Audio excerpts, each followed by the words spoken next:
안녕하십니까, 성재현입니다. 오늘은 하우스 낚시를 하기 위해서 경기도 화성에 내려왔습니다.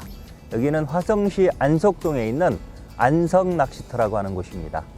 약 2만 평 정도 되는 비교적 넓은 대류지를 갖고 있는 관리형 저수지인데, 이렇게 겨울철에는 얼어버리기 때문에 물낚시를 하지 않고 저수지 한켠에 있는 하우스에서 하우스 낚시만 하는 그런 곳입니다. 지금 오늘이 1월 29일입니다. 1월달, 2월달은 하우스 낚시하기에 가장 힘든 조항이 떨어지는 그런 시기인데, 일단 하우스 낚시를 직접 해보면서 이 시기에 이곳 안성낚시터는 조항이 어떤지, 또 여기가 토종붕어도 일부 들어가 있다고 하거든요. 그래서 과연 이 시기에 하우스에서 토종붕어도 입질을 해주는지 낚시를 한번 해보도록 하겠습니다.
약하네.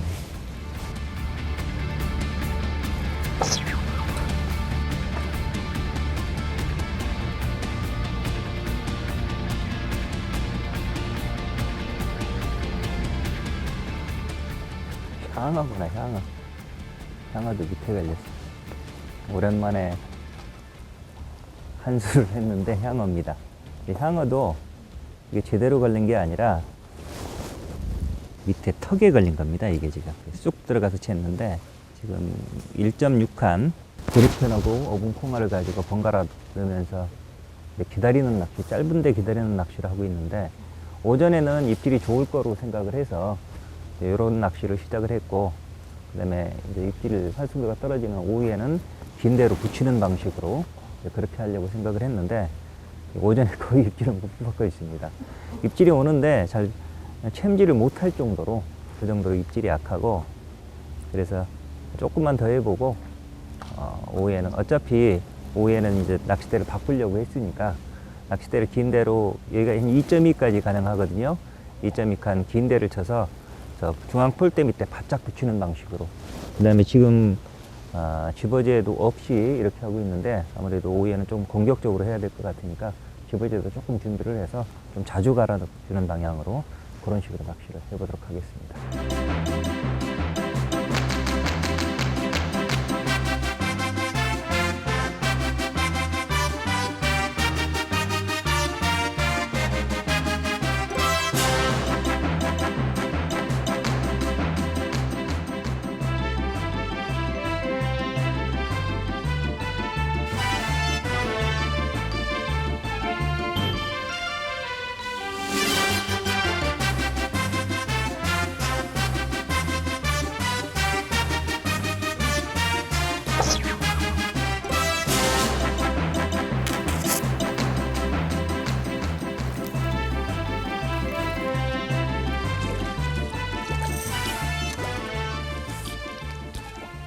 그래서 밥 먹고 오자마자 지금 긴 대로 바꿨습니다. 2.2칸대의 긴찌, 핑크토적의 중짜입니다. 그래서 좀 긴 65cm니까 아주 긴 찌를 이용해서 조금 더 가까이 붙이기 위해서 긴 찌를 쓴 겁니다. 그래서 지금 중앙 폴대 밑에 바짝 붙였는데, 지금 2번 들어갔나요? 들어가자마자 바로 입질이 왔는데, 지금 시간대가 사실 입질이 안 좋은 시간이거든요. 근데 이렇게 입질이 전체적으로 안 좋은 상황에서도 이 중앙 폴대에 딱 붙이니까 바로 입질이 오고 있습니다. 이게 계속 이어질지는 모르겠지만, 이렇게 입질이 안 좋은 상황에서 굳이 포인트를 옮기지 않고 같은 포인트에서 낚싯대만 바꿔서 또 중앙 폴대를 공략을 할 때 입질이 어떻게 바뀌는지 여러분도 주의 깊게 한번 보시기 바랍니다.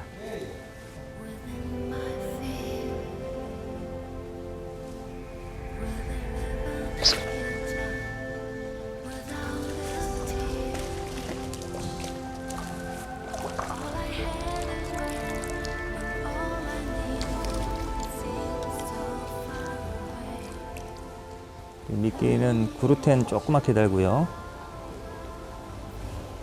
그 다음에 한쪽에도 입질이 오는 상황이니까 이렇게 해서 조그맣게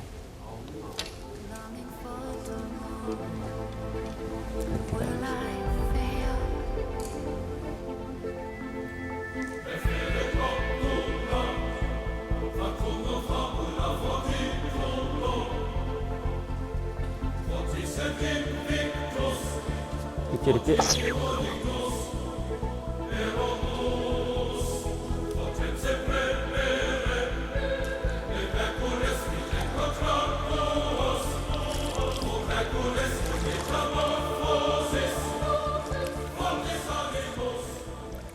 이건 토종붕어네요. 여기가 토종붕어가 많이 들어가 있는데 이게 붕어 활성도가 좋은 날은 토종붕어가 반반 정도 나옵니다. 근데 오늘은 계속 중국붕어만 나왔는데 오늘은 처음으로 조그만 토종붕어가 나왔습니다. 이게 활성도 좋은 날은 이런 것들이 아주 찌도 잘 올려집니다.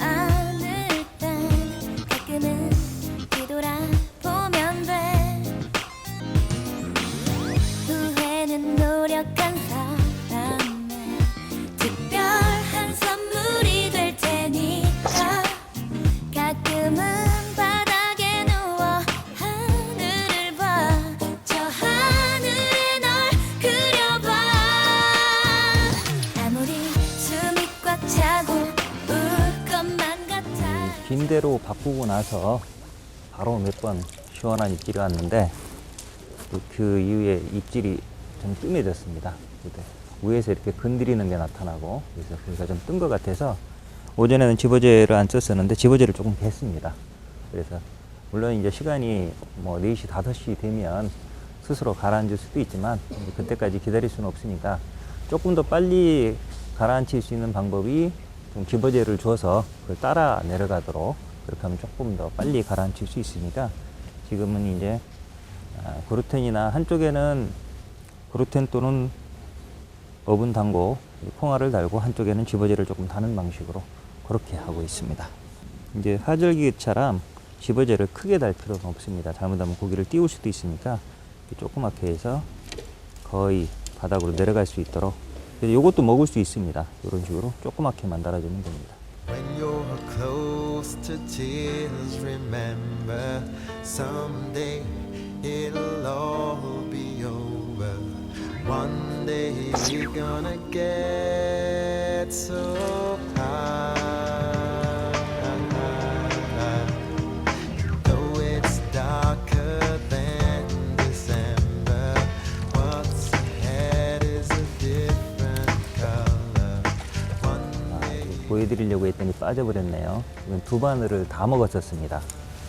지금 좀 전에 잡은 붕어가 제가 이제 습관적으로 요 빨간 목줄에 입질용 미끼를 달고 구루텐이나 담고 요 파란 목줄에 집어제를 다는데 좀 전에 잡았을 때 요 집어제를 먹고 나왔습니다.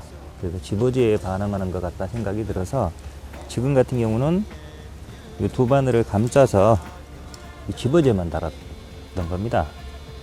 당구 형태로. 근데 당구보다는 이게 좀 거치니까 이런 식으로 조그맣게 집어제만 두 바늘 합봉으로 달았는데 요거에 오히려 반응이 오네요.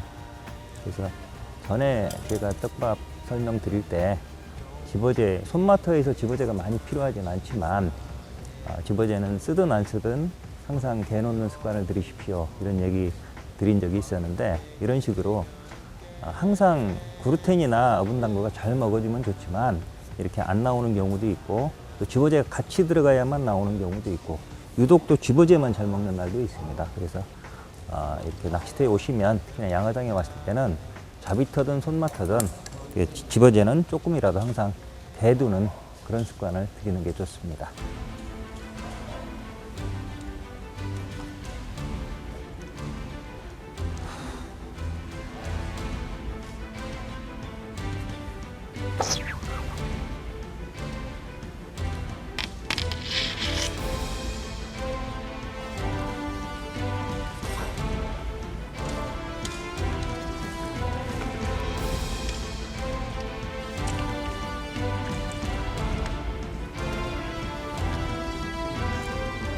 요것도 지금 두 바늘 같이 물려 있죠? 이것도 지호제를 같이 달았던 겁니다. 이 두 바늘 같이 물고 나왔습니다. 그 낚싯대를 짧은 데서 긴 데로 바꾸고 나서 하우스 낚시에서 제일 힘든 시간이 2시부터 4시까지인데 그 시간대에 비교적 시원한 입질을 몇 번 봤습니다. 그러니까 지금 이제 지금부터 팁을 하나 드리겠습니다. 낚시를 하다 보면 채비 원줄이 터지는 경우가 많이 생깁니다. 바닥 걸림이 있을 수도 있고 또 챔질이 세서 터질 수도 있고 특히나 하우스 같은 경우는 위에 천장이 채비나 찌가 박힐 수도 있고 또 중앙폴대에 가까이 붙이려고 하다 보면 저 위에 바에 이렇게 감기는 경우도 있습니다. 그래서 이제 원줄이 터졌을 경우에 그런 경우에 이제 다시 채비를 원줄까지 다 다시 매서 찌맞춤까지 하고 하려면 아마 익숙하지 않은 분들은 30분 이상 걸릴 겁니다. 특히나 낮에는 그나마 보이니까 괜찮은데 밤에는 잘 안 보이니까 굉장히 힘든데 이제 그럴 때 빨리 신속하게 대처해서 다시 낚시할 수 있는 방법. 물론 이제 낚싯대가 많다면 예를 들어 지금 2.2칸을 치고 있는데 2.2칸대가 터졌다. 같은 2.2칸대를 꺼내서 다시 피면 됩니다. 그거는 이제 낚싯대가 많을 때 얘기고요. 그렇지 않다면 저 같은 경우는 채비를 2벌을 해 갖고 다닙니다. 물론 채비 2벌 하는 방법은 이제 중축 낚시의 줄감깨에 나머지 여벌채비를 감아 갖고 다니는 방법도 있는데 이제 그것도 헷갈리는 경우가 많습니다. 그래서 제일 손쉬운 방법이 이렇게 채비 낚싯대 케이스에 보면 이렇게 2단위로 되어 있거든요. 이게 그래서 하나를 자, 이게 낚싯대에 묶여져 있는 겁니다. 자, 요거는 요 앞부분에 감아 놓은 겁니다. 이렇게 요 부분에 감아 놓은 겁니다. 그래서 요거는 이렇게 빼면 바로 이거로 낚시할 수가 있습니다. 근데 이거로 낚시를 하고 있는데 만약에 이게 터졌다. 그럴 경우에는 요 속에 거를 빼는 겁니다. 자, 요거는 이 아래쪽에 감겨져 있는 겁니다. 이렇게 감아 놓은 겁니다. 요 밑에 쪽으로. 그러면 하나도 엉키지 않고 요것만 풀면 자, 요거는 매듭은 어떻게 해놨느냐면 자, 여기다 묶어 놨습니다. 그래서 요 방법이 우리가 무매듭 방법이니까 이쪽을 이렇게 당기면 벌어지게 되어 있거든요. 그래서 이렇게 하면 빠집니다. 그래서 요거만 소리대에 걸고 딱 당겨주면 바로 그냥 이미 이건 찌맞춤을 해놔야 됩니다. 수조가 됐던 아니면 시간 날 때 현장에서 찌맞춤을 하나 해놓으면 그래서 찌맞춤을 따로 이렇게 해놨기 때문에 찌도 2개를 갖고 다녀야 되는 겁니다. 그래서 처음에 풀어놓은 거, 이 겉에 감아놓은 거는 1번 이렇게 써놓고 찌에도 1번이라고 써놔야 되고요. 혹시 바뀔 수도 있으니까. 그 다음에 이 속에 감해져 있는 건 2번 이런 식으로 써놓으면 여기도 써놓고 요 찌에도 이렇게 써놓고요. 거의 이렇게 해놓으면 설사 채비가 터졌다 하더라도 5분 이내에 찌맞춤 확인하고 바로 낚시를 할 수 있는 그런 장점이 있습니다. 이거는 굳이 이렇게 하우스나 양어장뿐이 아니라 노지에서도 이런 방법을 쓰면 굉장히 편한 방법입니다. 지금은 푸는 걸 보여드렸는데 다시 감아 놓는 걸 다시 보여드리겠습니다. 여벌의 채비를 이 바깥에다가 이렇게 초리대 묶듯이 이렇게 당겨주면 됩니다. 이렇게 묶고 감을 때 이 맨 가해로 이 밖으로 맨 가해로 감기도록. 물론 이게 낚싯대 이 집 케이스에 따라서 이게 하나로 되어 있는 것도 있는데 그럴 때는 안 됩니다. 그때는 줄감깨를 쓰셔야 되고 그렇지 않으면 이런 식으로 이게 수보대 같은 경우는 이게 수보대인데 이렇게 되어 있으니까 이런 식으로 해서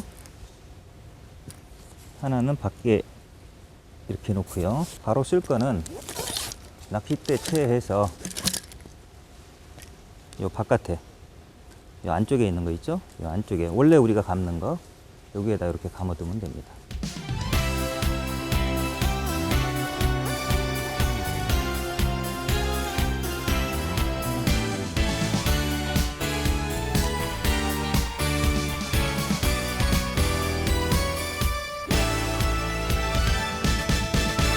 네가 나이기를 바랬던 것만큼 많은 것을 바라지는 않아.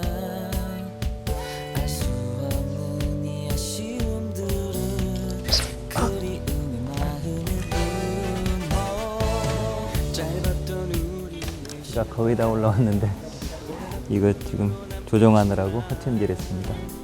모든 것이 변할 순 없잖아.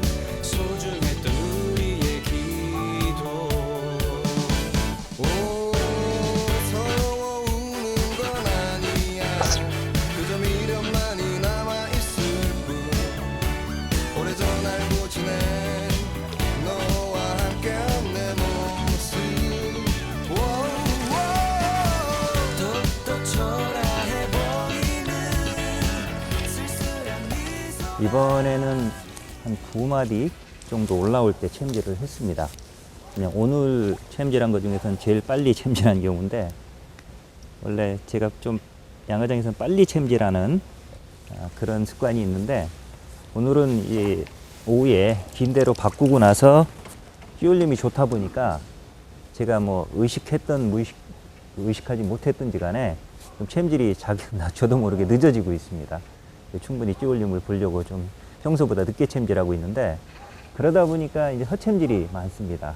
그래서 2번 올리면 한 번은 잡고 한 번은 놓치고, 뭐 거의 다 올린 것도 못 잡고 그랬는데, 허챔질을 가장 줄이는 가장 좋은 방법은 빨리 챔질하는 겁니다. 결국 붕어가 뱉기 전에, 특히나 지금 쓰고 있는 찌 같은 경우 지금 핑크2 중짜를 쓰고 있거든요. 가까이 붙이기 위해서 지금 좀 하우스에서는 고부력이지만 긴 찌를 쓰고 있는데, 이 같은 경우는 전체 길이가 65cm 정도 되니까 이 찌탄만 해도 30이 넘습니다. 그러면 이게 한 3분의 2 정도 올라오면 짧은 찌들은 거의 몸통까지 올라온 그런 결과거든요. 근데 그렇게 많이 기다리다 보니까 그 중간에 뱉어버리면 허챔질이 나오는 겁니다. 근데 이 올라오다 이렇게 섰을 때 채는 거는 뭐 늦어서 뱉어서 허챔질이 나올 수도 있지만, 이렇게 계속 올라오고 있는 상태에서 내가 챘는데도 왜 허챔질이 나오느냐, 그런 생각 많이 하시는데, 그것도 역시 뱉은 겁니다. 왜냐하면 우리가 운동의 제1법칙 있지 않습니까? 관성의 법칙.